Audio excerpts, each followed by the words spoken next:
নারায়ণগঞ্জ ২ আসনের সংসদ সদস্য নজরুল ইসলাম আজাদ বৃহস্পতিবার ২৫০০ উপজেলা স্বাস্থ্য কমপ্লেক্স পরিদর্শন করেছেন। পরিদর্শনকালে তিনি হাসপাতালের চিকিৎসা সেবার মান উন্নয়নে বিভিন্ন দিক নির্দেশনা দেন এবং হাসপাতালটিকে ১০০ শয্যায় উন্নীত করার প্রতিশ্রুতি দেন। সংসদ সদস্য আজ বৃহস্পতিবার সকালে ২৫০০ উপজেলা স্বাস্থ্য কমপ্লেক্সে পৌঁছালে তাকে স্বাগত জানান উপজেলা স্বাস্থ্য ও পরিবার পরিকল্পনা কর্মকর্তা ডাক্তার মোহাম্মদ হাবিবুর রহমান ও হাসপাতালের চিকিৎসক, নার্স, কর্মকর্তা-কর্মচারীগণ। এরপর এমপি হাসপাতালের বিভিন্ন দিক ঘুরে দেখেন এবং সার্বিক খোঁজ খবর নেন। সংসদ সদস্য হাসপাতালের চিকিৎসক, নার্স এবং কর্মকর্তা-কর্মচারীদের সাথে এক মতবিনিময় সভায় অংশ নেন। তিনি সেবার মান নিশ্চিত করতে সংশ্লিষ্টদের নিষ্ঠার সাথে কাজ করার আহ্বান জানান। হাসপাতালের বিদ্যমান বিভিন্ন সমস্যা সমাধানে মোস্তাফিজুর রহমান ফাউন্ডেশনের পক্ষ থেকে আর্থিক অনুদানের ঘোষণা দেন এবং অচিরেই এই হাসপাতালটিকে ১০০ শয্যায় উন্নীত করার জন্য প্রয়োজনীয় সকল পদক্ষেপ গ্রহণ করার আশ্বাস দেন।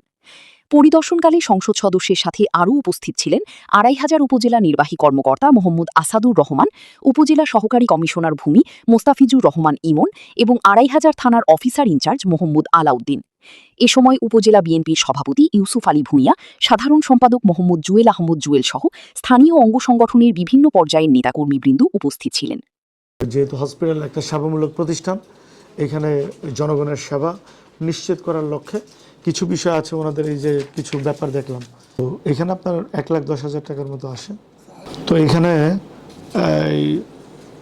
এই টাকাটা আমি মোস্তাফিজুর রহমান ফাউন্ডেশন থেকে আমার পরিবার থেকে আমি প্রোভাইড করব, আমরা ব্যক্তিগতভাবে দিব।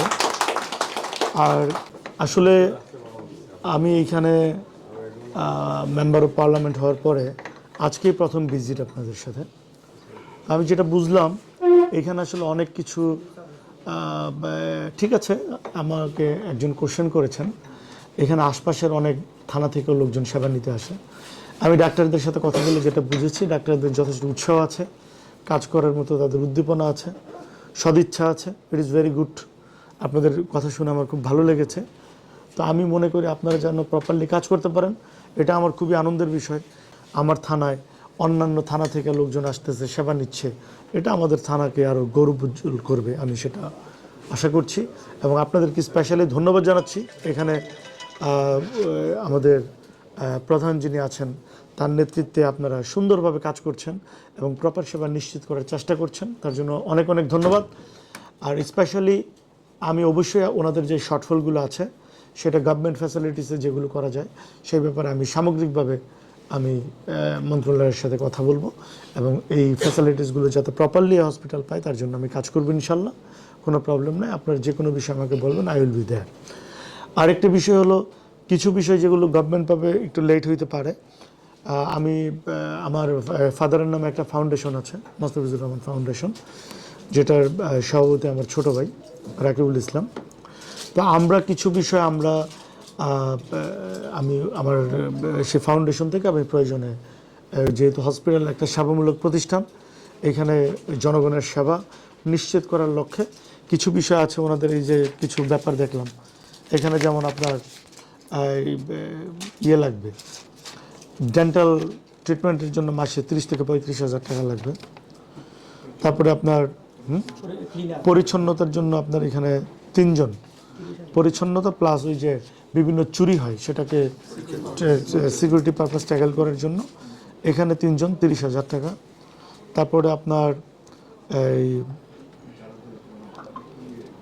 এখানে আপনার সিরিয়াল দেওয়ার জন্য আপনাদের MLS এখানে আপনার ৫ জন, ৫,০০০ টাকা করে, এখানে ২৫,০০০ টাকা। তারপরে আপনাদের একটা ড্রাইভার লাগবে অ্যাম্বুলেন্সের, তার জন্য ২০,০০০ টাকা, যতদিন পর্যন্ত সরকারিভাবে ড্রাইভার বরাদ্দ না হবে। তো এখানে আপনার ১,১০,০০০ টাকার মতো আসে। আরেকটা বিষয় এখানে একটু যোগ করলে ভালো হয়। আমরা যতটুকু জানি যে এক্সরে যে করা হয় সেটা প্রতিদিন ২০টার বেশি করা যায় না, এক্সরে ফিল্ম না থাকার কারণে। এটা একটু স্যার যোগ করে দিতে হবে। তো এখানে এই টাকাটা আমি মোস্তাফিজুর রহমান ফাউন্ডেশন থেকে আমার পরিবার থেকে আমি প্রোভাইড করব, আমরা ব্যক্তিগতভাবে দিব। আর আরেকটা বিষয় হলো, এক্সরের যে ব্যাপারটা বলেছো, এটা আমি ইনশাল্লাহ কথা বলবো, ওনাদের সাথে কথা বলে আমি চেষ্টা করবো এই ব্যাপারেও আমার ভূমিকা রাখার জন্য। আর এখানে আপনাদের সামগ্রিক উন্নয়নের ডেভেলপমেন্টের জন্য আপনারা যেই চিত্রটা বিভিন্ন ডাক্তাররা বলেছেন, এখানে অলমোস্ট আপনার 70-75 লাখ টাকার মতো একটা বিষয় আছে। এখানে আপনাদের ইউনিয়ন, আপনার ওই যে হেলথ কমপ্লেক্সগুলোর কিছু ব্যাপার আছে, কমিউনিটি ক্লিনিক যেগুলো, তারপরে আপনার থানাব্যাপী এই টিকাদান কেন্দ্রগুলোর ইস্যু আছে, তারপরে এই হসপিটালের আরও কিছু সেবা নিশ্চিত করার জন্য কিছু ইস্যু আছে। তো আমি মনে করি সেই টোটাল ইস্যুগুলোকে আমরা যদি প্রপারলি অ্যারেঞ্জমেন্ট করতে চাই সেবা নিশ্চিত করার জন্য, তার জন্যই বললাম যেটা 70 to 75 লাখ টাকা লাগতে পারে। আমি সেটাও চেষ্টা করব ইনশাল্লাহ। আমি এই ব্যাপারটা আপনাদের জন্য নিশ্চিত করার চেষ্টা করব, আল্লাহ ভরসা। আর এইখানে আপনার এই হসপিটালটা আপনারা তো বলেছেন 50 শয্যার ডিক্লারেশন আছে, কিন্তু প্রপার জনবল নাই। আমরা সেই ব্যাপারটা তো অবশ্যই দেখব। এখানে জনবল আছে 31 শয্যার পরিমাণ। আমরা এটা 50 শয্যাটা নিশ্চিত করব জনবলের ব্যাপারে, এবং আমরা এটা 100 শয্যার হসপিটালের জন্য অ্যাপ্লিকেশন করবো, এবং আমরা সংশ্লিষ্ট মন্ত্রণালয়ের সাথে কথা বলে সেই 100 শয্যা বিশিষ্ট হসপিটাল করার জন্য যা যা করা দরকার সেই অ্যারেঞ্জমেন্ট আমরা করবো ইনশাল্লাহ।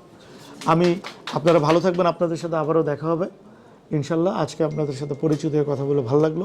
আমি আশা করি ভবিষ্যতে আপনারা আরও উন্নত সেবা প্রদান করবেন এখানে।